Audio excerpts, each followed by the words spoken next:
আসসালামু আলাইকুম সবাইকে সবাইকে শুভ সকাল। তো এই যে আমি এক বালতি কাপড় ভিজেছি। এবার আমি আমাদের বাড়ির পাশে ভৈরব নদীতে যাব কাপড় কাচতে।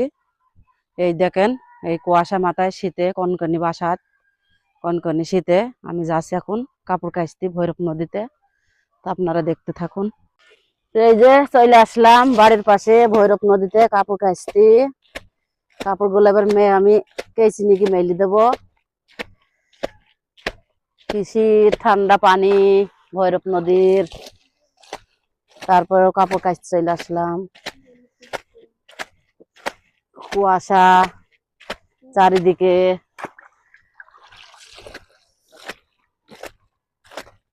এই যে আমার কাপড় কাচা হয়ে গেছে, এবার আমি কাপড়গুলা ধুই নেবো ভৈরব নদীতে। কাঁচা হয়ে গেছে, এবার আমি বাসায় যাচ্ছি, গিয়ে কাপড়গুলা মেলে দেবো রাতে। এই যে কাপড়গুলা এবার আমি কেচে নিয়ে আসি। এই যে আমাদের বেড়ায় মেলে দিচ্ছি, তার কারণ আমার বাসায় রোদ নেই, সেই কারণে বেড়াতে মেলে দিতে হয়েছি। তো সবাই ভালো থাকবেন, সুস্থ থাকবেন। আল্লাহ হাফেজ।